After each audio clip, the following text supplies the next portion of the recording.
بسم اللہ الرحمن الرحیم۔ ایک شخص اللہ تعالیٰ کی محبت کی تلاش میں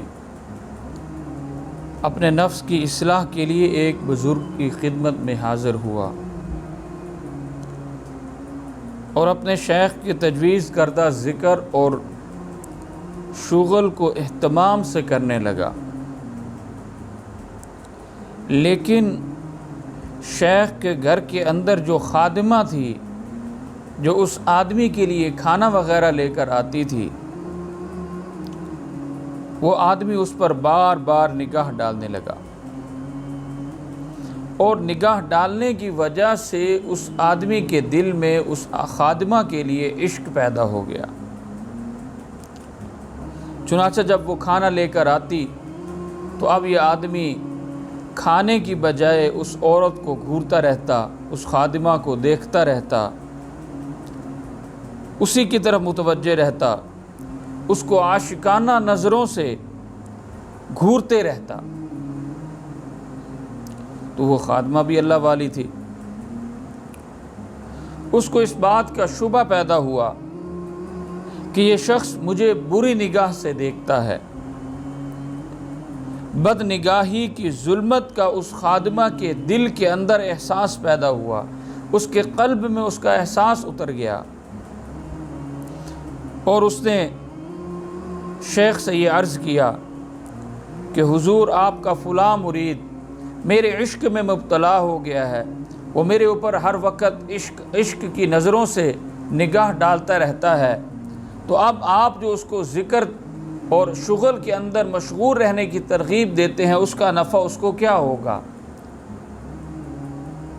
پہلے آپ اس کو عشق مجازی سے نکالیے، اس سے چھڑائیے اور اس کا روحانی علاج کیجیے۔ میرے دوستو، اللہ والوں کی یہ شان ہوتی ہے کہ وہ اپنے احباب اور مریدین کو حتی الامکان رسوا نہیں فرماتے، اور یہ حضرات کسی بری حالت سے بھی مایوس نہیں ہوتے، کیونکہ یہ اللہ تعالیٰ کی معرفت ہیں، ان کی نظر حق، ان کی نظر حق تعالیٰ کے عطا کردہ فضل پر ہوتی ہے۔ چنانچہ اس بات کا علم ہونے کے باوجود بھی شیخ نے اس مرید کو نہیں ڈانٹا، اور نہ ہی اپنے علم کا اظہار کیا کہ مجھے اس بات کا پتہ ہے۔ اللہ تعالیٰ کی طرف سے اس شیخ اور بزرگ کے دل کے اندر یہ تدبیر پیدا ہوئی، کوئی تدبیر ڈالی گئی جس پر اس نے عمل کیا، اور اس خادمہ کو اس حال کی دوا دی، دست لگنے کی دوا دی، اور ساتھ میں یہ ارشاد فرمایا کہ تجھے دن کے اندر جتنی مرتبہ بھی دست آئیں، جتنی مرتبہ بھی اس حال کا معاملہ پیش آئے، تو نے ایک برتن کے اندر ان کو جمع کرنا ہے، یہاں تک کہ اس کو 20 مرتبہ 25 مرتبہ دن کے اندر دست آئے، اور اس نے اس کو ایک ہی برتن میں جمع کیا، اور وہ انتہائی کمزور اور لاغر ہو گئی، اس کی آنکھیں دھس گئی، اور اس کے رخسار اندر کو بیٹھ گئے۔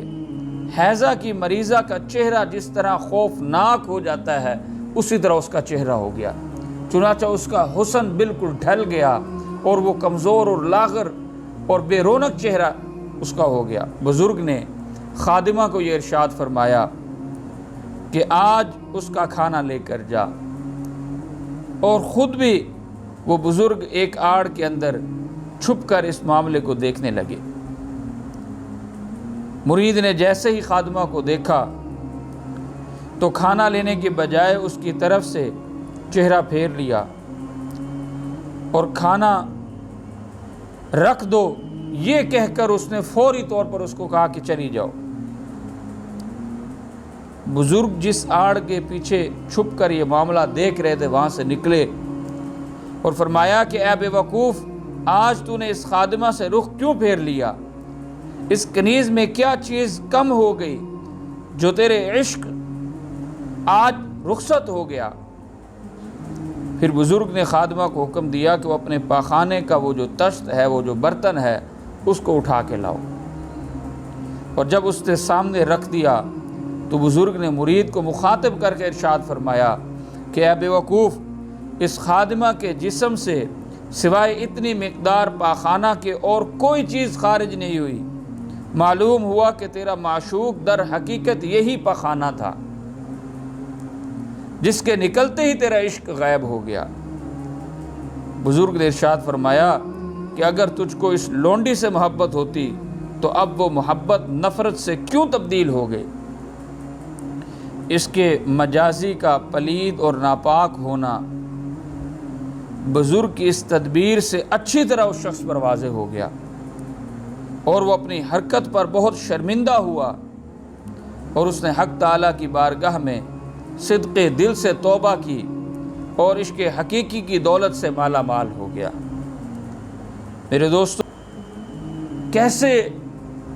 اللہ رب العزت نے ان اللہ والوں کو یہ ذکاوت اور یہ